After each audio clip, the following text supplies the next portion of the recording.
Hey y'all, I'm back. Sending y'all good vibes, good vibrations. Out here on my trail again. One thing I was thinking, well, a few things I was thinking since yesterday. I wanted to start off by, I say you know a lot. I realize when, I talk about things unrehearsed. When it's just straight off the top of the dome, which is mostly what I do. I don't write down too much, unless if it's something like that I've really been just meditating on for a few days. But mostly everything I say, it just comes to me. Yah tells me, puts a word in me to just say it, and so I put it out there. But yeah, usually when it's just random, I say, you know what I mean, a lot, because I'm letting what I'm saying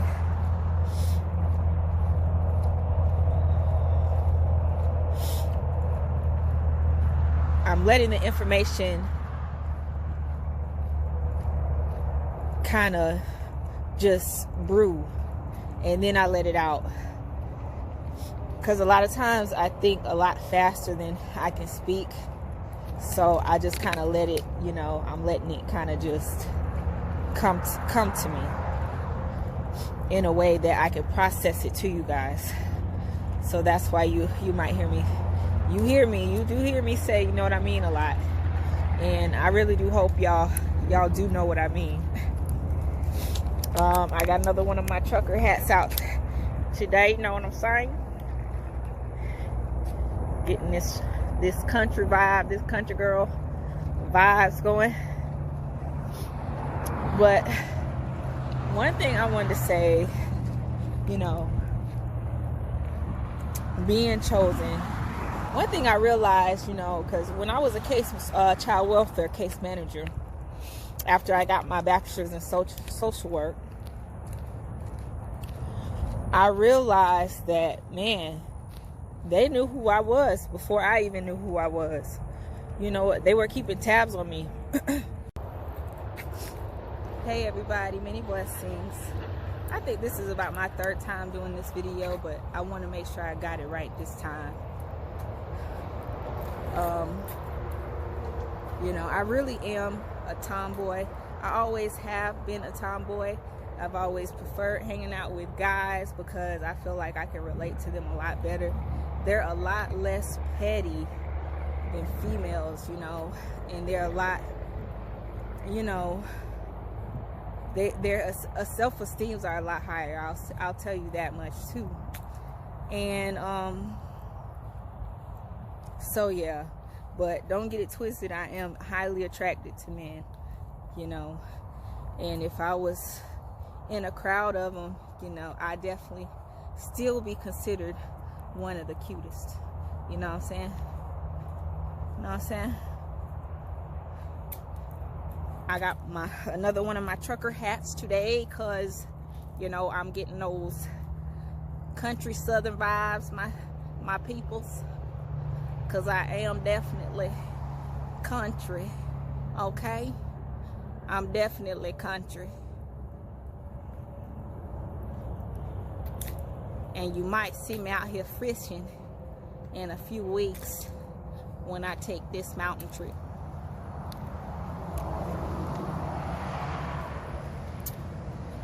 But anyway, what I'm going to say again is that, being chosen, they know you're chosen before you actually know you're chosen. What I came to realize through my reflection, working as a child welfare case manager, being a social worker, my whole career is built off helping others. That's what I love about being a social worker, is that, my whole life, my whole career is based off helping people 24/7.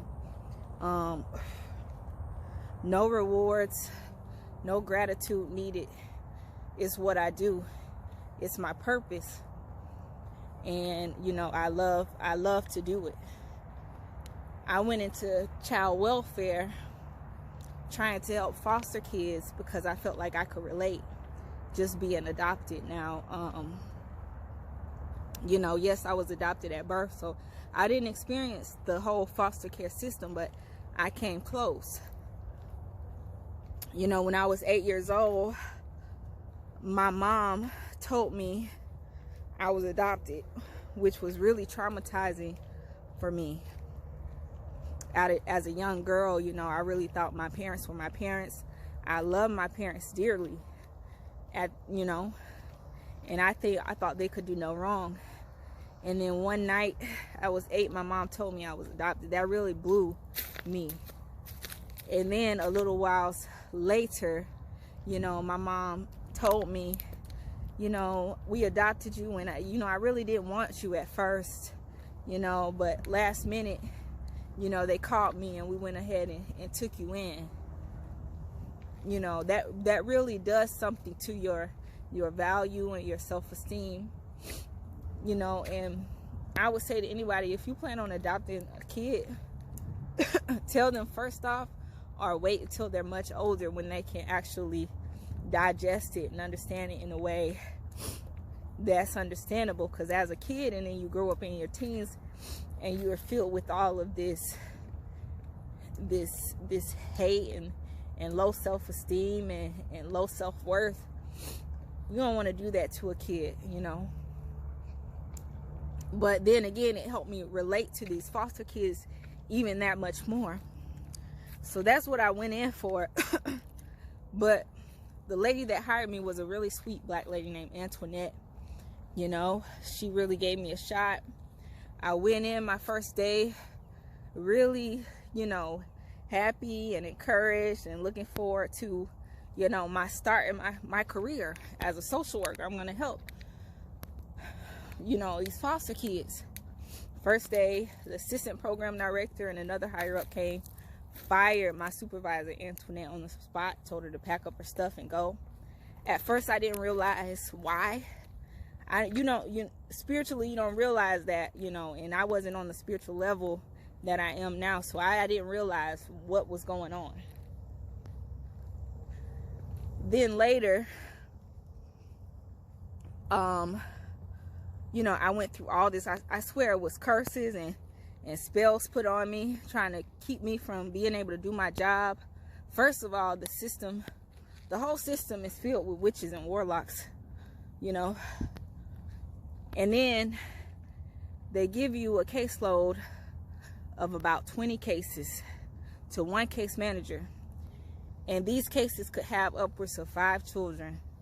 There's no way you can do your job adequately. There's no way you can help these people the way they need to be helped. You know, you just sending them, you just tell them, oh, you need to go to your substance abuse at 8 a.m. You need to get there. Here's a little cheap bus pass. Try to get there. It don't matter if the closest bus station is 10 miles away. You need to get there. And I really can't help you because I got to be at this court hearing. I got to be at court all day, Tuesday and Thursday. And then I got to be doing this for my other 20 cases and 60 some odd kids. You know, but if you really want your kid back, you find a way to get those 10 miles to that bus to make it to your mental health counseling at 8 a.m. You know, the system is really screwed up. You know, they don't really, in my opinion, they don't really want to help these kids, you know.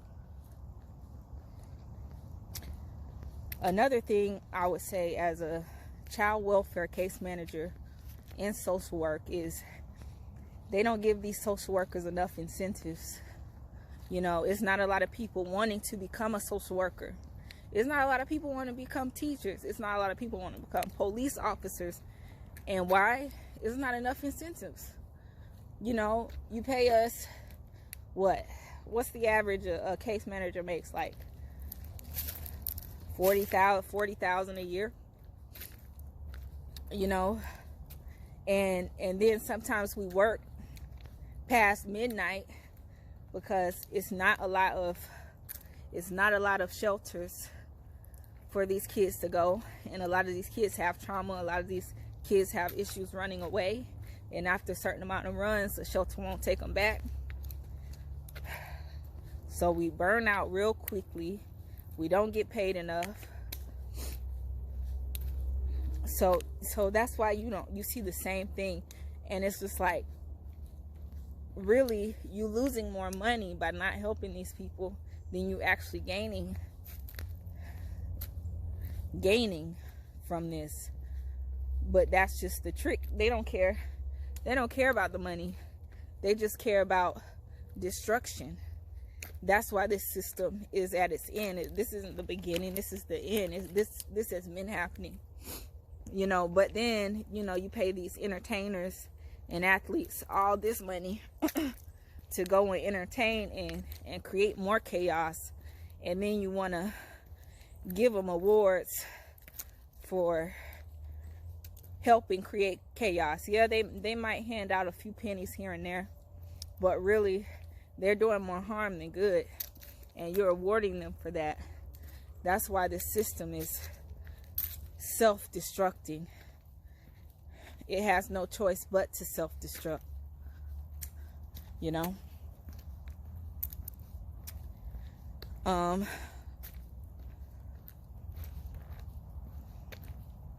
What's another thing I talked about that I really want to touch base on again?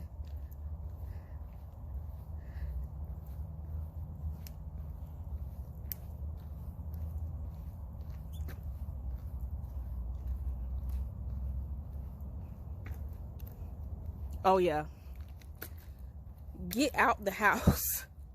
Get out your house. Stop sitting in the house letting your life go by. That's the main way the enemy works to try to destroy you, with depression, low self-esteem, anxiety, because you're sitting in the house watching TV or got your head down on your cell phone watching other people live their life. You can't do that. I guarantee you, the moment you step out your house, you'll feel a whole lot better, if you can. Because I know it's some places that, you know, might be having some crazy weather, you know. But if you can, get out your house and enjoy. Don't let your life pass you by watching other people live their life. Stop idolizing people that don't help you progress at all, and start idolizing Yah. Start loving yourself. You know, self-love is amazing. Love yourself. Care enough to take care of yourself. Eat right, drink right, exercise, do what you need to do to help fight against this so-called, you know what, virus.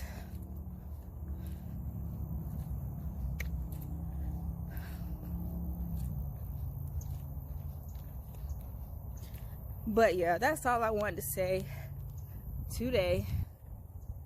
Sending y'all much love and blessings. I'm gonna finish this walk. Got a few more things to do. Then I gotta come back to the gym later tonight and get that workout in. So I'm sending y'all much love, blessings, and light on this beautiful day. Again, get outside, enjoy what Yah has created.